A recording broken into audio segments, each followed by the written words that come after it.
video is about the flag and pole pattern. I am Sahil Saini and today we'll be discussing about another chart pattern which actually works very good if you able to mind it on the right time and the right direction. Okay, so let's discuss it. Okay, so this is Bitcoin chart and this pattern is actually working here. So let's discuss it here. Okay, so actually chart pattern में होता क्या है कि एक price जो है एक direction में मूव करता है. ओके, वो डायरेक्शन किसी भी तरफ हो सकती है, नेगेटिव या पॉजिटिव. एंड प्राइस जो है वो एक सिंगल डायरेक्शन में मूव कर सकता है. मैं आपको ब्रश से समझाता हूँ. हो सकता है कि एक प्राइस डायरेक्ट ऐसे मूव करे, बिल्कुल सीधा मूव.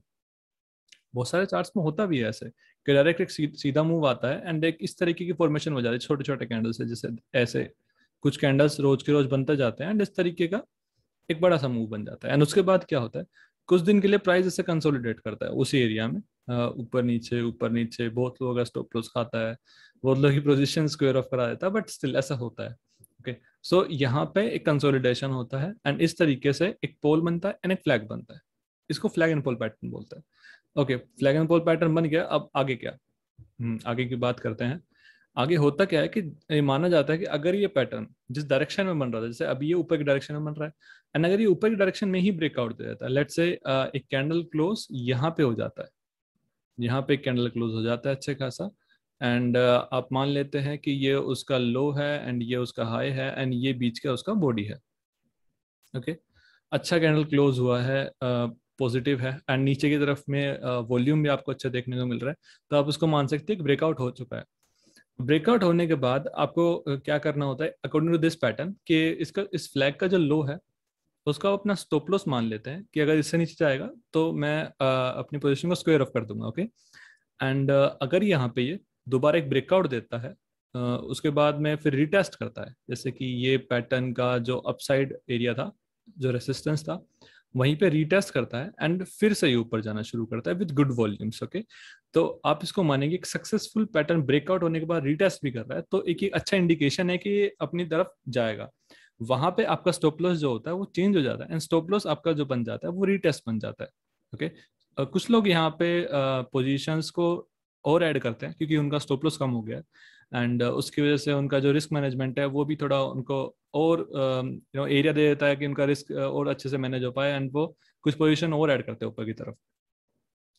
एंड फिर जो रेंज कैलकुलेट की जाती है वो आप कैलकुलेट करेंगे. लेट्स से ये फ्लैग की रेंज 10 रुपये थी मान लीजिए, तो आप ये मान सकते हैं कि ये पहले तो 10 रुपये तक का मूव तो इजीली दे देगा. ओके, एंड उसके बाद जो अगली रेंज कैलकुलेट होती है, लेट्स 10 रुपये वो ऑलरेडी मूव दे चुका है एंड उसके बाद कहाँ जाएगा, उसके बाद वो जाएगा, मान लीजिए ये रेंज 25 रुपीज़ की और भी रेंज थी, तो ये 25 रुपीज़ और यहाँ पे ऊपर जा सकता है. मतलब अगर आप यहाँ से कैलकुलेट करते हैं 15 रुपीज़, अगर आप पूरा ही फ्लैग को कैलकुलेट कर सकते हैं पोल के साथ में 25 रुपये, तो पोटेंशियल है कि ये 25 रुपये तक जा सकता है. ओके, अब बात करते हैं कि बिटकॉइन चार्ट में ये जो हुआ तो ये कहाँ तक जा सकता है.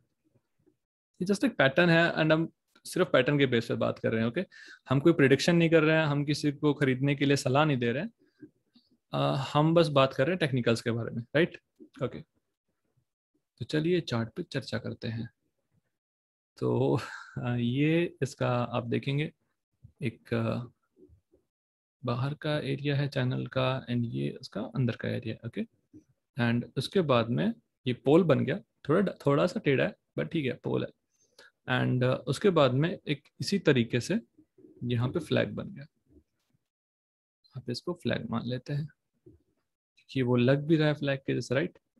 एंड अब वो कितना जा सकता है, तो सबसे पहले आपको लेना होगा कि मैं कैलकुलेट कर लूँ प्राइस का रेंज कितना है. सबसे पहले आप कैलकुलेट करते हैं आपके इस एरिया की रेंज को, जो कि आपका ये एरिया डिसाइड करता है. ओके, सो ये लगभग 8.5% की रेंज है.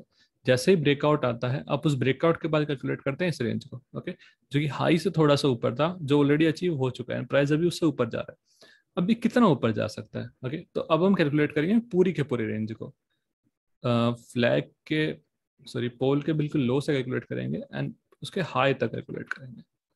सो ये रेंज बनती है अप्रोक्सीमेटली 42-43%. एंड जहाँ पे फ्लैग ने ब्रेकआउट दिया, अब वहीं से कैलकुलेट करना शुरू करते हैं. According to this parameter, Bitcoin can touch 51,900. Okay, so this is the prediction based on the chart pattern. इस तरीके से आप प्रिडिक्शंस कर सकते हैं. जैसे देखा कि जितना फ्लैग का जो एरिया था वो ऑलरेडी कवर हो चुका है. अगर कोई फ्लैग के हिसाब से इसमें एंट्री लेता तो उनका टारगेट ऑलरेडी हिट हो चुका है, जो कि 8.9% के आसपास है. काफ़ी अच्छा टारगेट हो सकता था. एंड जो मिड टर्म प्लेयर्स होते हैं जो कि काफ़ी होल्ड करके काम करते हैं, उनके लिए एक अच्छा मौका है. अगर उनको कोई भी डिप मिलता है, आप ऐसे ही एंट्री नहीं ले सकते, राइट. जब इसने यहाँ पे ब्रेकआउट दिया, मैं आपको थोड़ा सा इसके रिस्क को मैनेज करने के लिए समझा देता हूँ. लेट्स अज्यूम कि यहाँ पे ब्रेकआउट हुआ, यहाँ पे आपको एंट्री चाहिए. ओके, यहाँ पे प्राइस था 40,800 रुपीज. इसके हिसाब से आपका जो स्टॉप लॉस होना चाहिए वो होना चाहिए 37,350. अब आपका जितना भी बनता है, ओके, इस रेंज का जितना आपका नुकसान हो सकता है आप उसके हिसाब से पोजीशन लेंगे. मैं आपको बोल रहा हूँ ये 51,000 जा सकता है according to this chart pattern. तो आप ऐसा नहीं है कि सीधा ही एंट्री ले लेंगे, वो गलत हो जाएगा. ओके, क्योंकि अब आपका जो रिस्क होगा वो इतना बड़ा होगा, 37,300 से लेके, एंड आप रिस्क ले रहे हैं 44,000 तक का, जो कि काफी ज्यादा रेंज हो जाती है, राइट. अराउंड दिस 7,000 रुपीज, तो बहुत ज्यादा हो जाता है. तो उतना नहीं लेना चाहिए. अगर हम परसेंटेज में कैलकुलेट करें तो भी ये परसेंटेज काफी ज्यादा बन जाती है. 1 सेकेंड. परसेंटेज में अगर हम कैलकुलेट करें कि अगर कोई भाई बहुत भयंकर रिस्क लेता है तो इतना तो शायद नहीं लेना चाहिए. 19% का रिस्क है, राइट. काफी ज्यादा होता है 19%. अगर आप पर एनम कमा भी लेते हैं तो भी काफी अच्छा माना जाता है इक्विटी मार्केट में. तो नहीं, जब तक ये कोई अच्छा दूसरा स्विंग लो नहीं बना दे आप इसमें री एंट्री नहीं कर सकते हैं.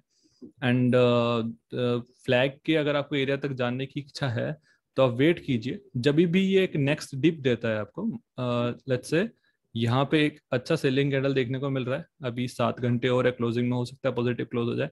सबसे पहली बात, जब तक कोई कैंडल क्लोज ना दे दे कोई ट्रेड नहीं लेना है. ओके, क्लोज देने के बाद हो सकता है 2-4-5% ऊपर नीचे हो जाए, चलेगा. एटलीस्ट आपके पास एक कंफर्मेशन है, एक क्लोज्ड कैंडल का डिसीजन आपके पास है. ओके, जब तक कैंडल क्लोज नहीं कोई डिसीजन नहीं. अभी यहाँ पे ऊपर आया एंड अज्यूम करते हैं कि ये कुछ दिनों में इस तरह का कोई डिप बनाएगा, ये सब अजम्पशन है. ओके, और फिर ये डिप बना के ऊपर जाना शुरू करता है तो एक green candle positive close bullish candle दिखता है आपको, या फिर यहाँ पे कोई बुलिश हरामी कैंडल दिखता है आपको. एंड कुछ भी हो सकता है, हरामी हो सकता है, बुलिश इंगल्फिंग हो सकता है, हैमर तो काफी फेमस है एंड काफी इफेक्टिव भी है, वो भी मिलता है आपको. तो आप उसका एक स्टॉप लॉस लेके एंड इसमें एंट्री ले सकते हैं. आपके पास एटलीस्ट एक छोटा स्टॉप लॉस होगा, अच्छे से एंट्री ले पाएंगे आप, एंड फिर आप इसको राइड कर सकते हैं जहां तक आप चाहें. मैं नहीं बोल रहा हूँ कि क्रिप्टो करेंसी में ट्रेड करो, ये पैटर्न्स बहुत सारे स्टॉक्स में देखने को मिलते हैं. एंड ये आपको एक तरीके से सिस्टमैटिक ट्रेड एंड एक रिस्क मैनेज्ड ट्रेड करने को प्रोत्साहित करने के लिए मेरा कोशिश है. तो thank you for the video, that's all. Please like the video if you like it, and subscribe the channel अगर आपने अभी तक भी नहीं किया तो. Thank you guys, bye bye.